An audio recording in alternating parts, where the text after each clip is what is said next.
De órganos y luego ya vamos aquí adelante. Gracias, presidenta. Buenos días. Buenos días a los funcionarios. Marco Antonio Olvera, del periódico digital Hidalgo News y del canal de YouTube México News World. Presidenta, ahí vi en las láminas que estaba presentando el funcionario del IMSS, Zoe Robledo, sobre el aumento de la donación de riñón, obviamente por el tema de la hemodiálisis que padecen muchos mexicanos. No estaría mal, o yo no sé si su gobierno planea incrementar la cultura de la donación de órganos. Hace 2 semanas, si no me equivoco, un chico en el estado de Hidalgo desafortunadamente perdió la vida, muy joven, y tuvo la oportunidad de donar 5 órganos, córneas, hígado, corazón, riñones. Yo no sé si eso ayudaría también a que México pues disminuiría ese tema, porque pues, los órganos pues, son importantísimos, vitales, pero también hay personas que mueren jóvenes, desgraciadamente, y que no tenemos esa cultura de la donación, y que quizá eso podría ayudar también a minorar la problemática. ¿Quién quiere contestar? Muchas gracias, presidenta. Sí, efectivamente, sobre todo en el tema de la insuficiencia renal, el tratamiento definitivo, el indicado, es el trasplante de riñón. En ese sentido, lo hemos conversado mucho con el doctor Krsenovich, lo que hemos observado es que debemos, primero desde el Estado, desde el sector salud, incrementar el número de hospitales con programa de procuración de órgano. Es decir, no se tiene que hacer mucha infraestructura y sobre todo temas de capacitación, de contar con personal, para que cuando ocurre una donación, también tanto de un donante vivo, que es afortunadamente en el caso de riñón, pues se puede hacer este tipo de donación o de alguien que perdió la vida, pero tener mayor capacidad para la procuración del órgano. Y al mismo tiempo, incrementar la capacidad de hospitales que tengan el servicio de trasplante. Y es lo mismo, es capacidad instalada en términos de personal y de los equipos. Porque nosotros creemos que cuando eso crezca, entonces efectivamente se debe de hacer un esfuerzo mucho mayor para la cultura de la donación de órganos. En México tenemos un registro en el Senatra que uno puede incluso de manera muy rápida emitir y manifestar su voluntad. Pero también hay algunas cuestiones, incluso hasta legales, que aunque esté manifiesta la voluntad de una persona, a veces un familiar se puede oponer. Pero creemos que es un tema de ir generando esa cultura, de que hay forma de salvar vidas después de la vida. Porque además, como lo mencionaba, en muchos casos, cuando las familias, por ejemplo, en un accidente con una persona joven, se logran estas donaciones multiorgánicas, y entonces no solamente es riñón, a veces es tejidos, hígado, corazón, córneas, y sí, creemos que se debe abrir una gran discusión sobre la necesidad de tener una mayor cultura de donación. El año pasado en el IMSS hicimos 1,500 trasplantes renales, y entre todas las instituciones hemos ido creciendo, pero dependemos siempre de la donación. Pero, insisto, como lo decía al inicio, también, y estas medidas también permitirán que en todo el sector se crezca en los servicios tanto de procuración como de trasplante de órganos. Algo que además es importante mencionar, durante muchos años se pensaba que solo era en el tercer nivel de atención, que solamente la alta especialidad, que solamente en siglo XXI en los institutos nacionales se podía hacer trasplante. Cada vez más se está haciendo trasplante en segundos niveles de atención y en todo el país, no solamente en los lugares en donde están los grandes hospitales, los centros médicos o los hospitales de alta especialidad.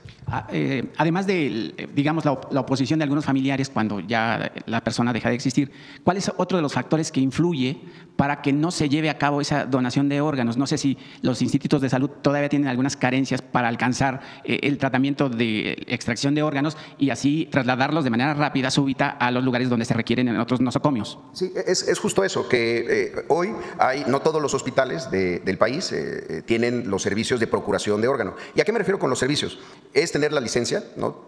Tener quirófanos disponibles y médicos cirujanos que puedan hacer la procuración de los órganos. Hemos crecido en el número de hospitales que ya que cuentan con el servicio de procuración, pero lo veíamos desde la parte del sector que tenemos que crecer ese número de hospitales en el segundo nivel para que sean más los que tengan la posibilidad de la procuración de los órganos, que puede ser también en algún momento una barrera para poder tener la generosidad, pues materializarla en la procuración de los órganos.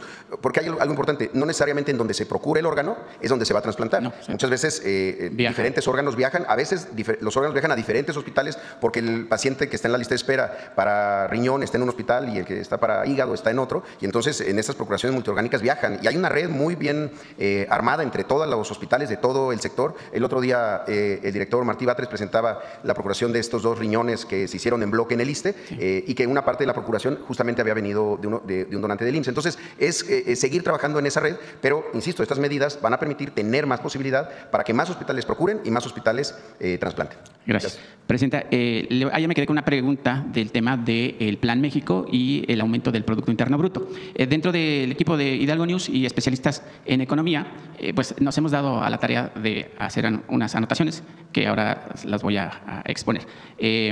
A 11 meses de haber llegado al poder, usted como Presidenta de la República no ha mostrado un ápice de ser una presidenta frívola. En contraste, ha dirigido al país de manera austera, responsable y republicana. También ha surcado para que México sea uno de los países que menos pague impuestos a los Estados Unidos, consecuencia de los aranceles impuestos por la política monetaria de Donald Trump a nivel mundial. Lo anterior a su capacidad de liderazgo, diálogo al más alto nivel y su sensibilidad de mujer, pero sobre todo de madre. Y sin duda su sello personal sin perder la continuidad de la 4T. Voltear a los más desprotegidos, y no me refiero a los pobres que agrupan a los 13.5 millones que abandonaron ese lastre, sino a los más pobres. Me refiero a nuestros hermanos de origen indígena. Mil gracias, Presidenta, por enaltecer y poner en el centro de importancia a nuestros compañeros indígenas. Y si usted no cambia el eje vector de su gobierno, México estaría viviendo el segundo milagro mexicano del siglo XXI, parecido al que consolidaron los expresidentes Manuel Ávila Camacho en 1940 al 46 y Adolfo López Mateos entre 1946 y 1970, cuando el país tuvo un crecimiento a tasas anuales hasta del 5%.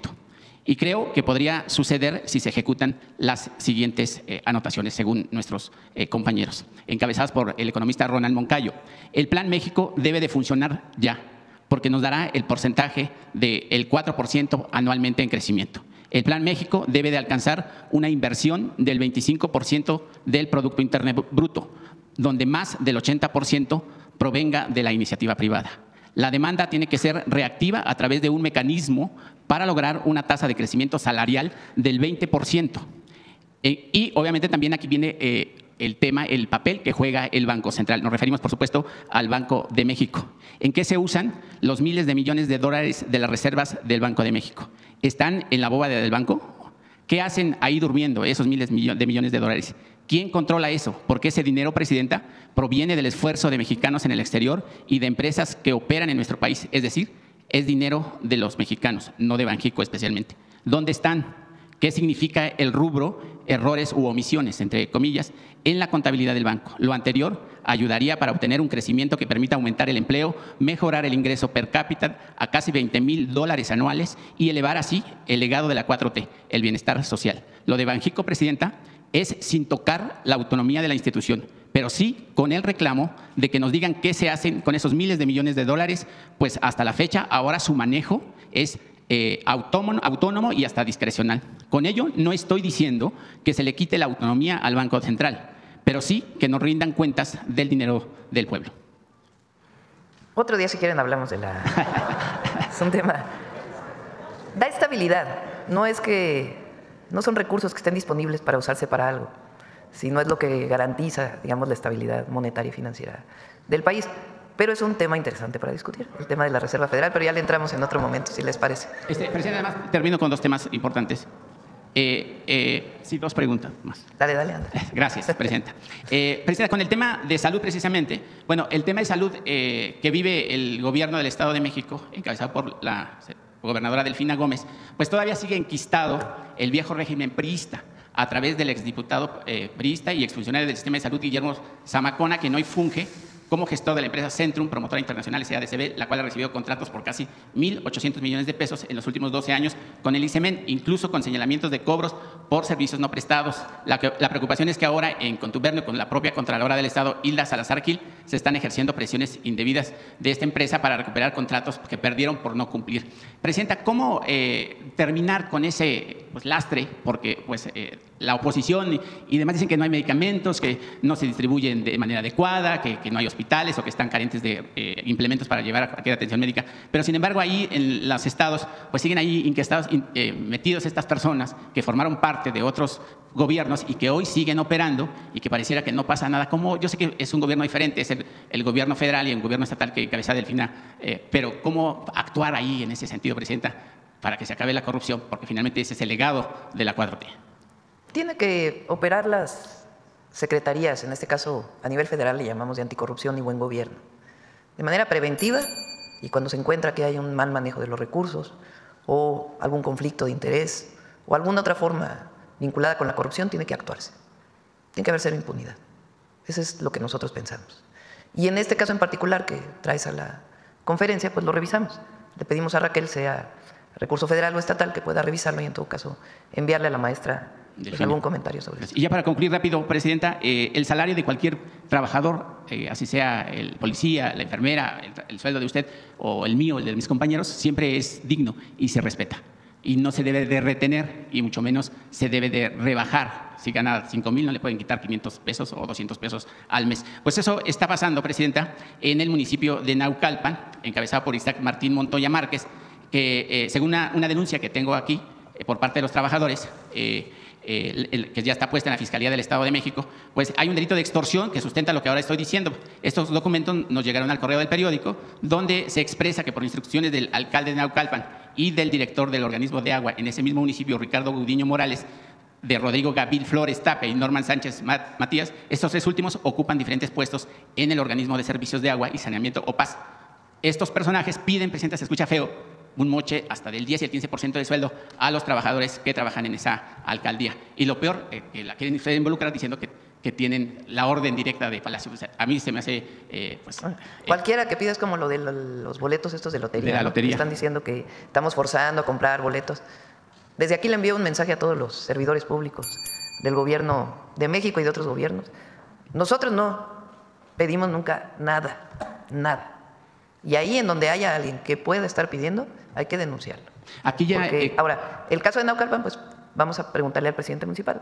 Yo tengo buena opinión de él, lo conocemos de hace tiempo, pero vamos a ver qué está pasando exactamente y en además, Naucalpan y que él, pues seguramente por ahí, si no nos está oyendo, alguien se lo está diciendo, que pueda aclarar esto, que se lo va a decir, que pueda aclarar este tema que estás trayendo a la conferencia. Y ya por último, Presidenta, no voy a mencionar el tema que traigo ahí de documentos que interfiere con el ejército, porque al ejército se le debe de respetar. Es una institución que salvaguarda la seguridad del país y que usted como comandante de las Fuerzas Armadas pues debería de abordar unos documentos que le voy a dejar aquí con la gente de comunicación para que usted sea la responsable de juzgar, y lo hago por respeto absoluto al ejército, porque creo que eso usted lo tiene que checar. Muchas gracias y buen día. Y todo tiene que comprobarse siempre. Sí, siempre. Muy bien. Bueno.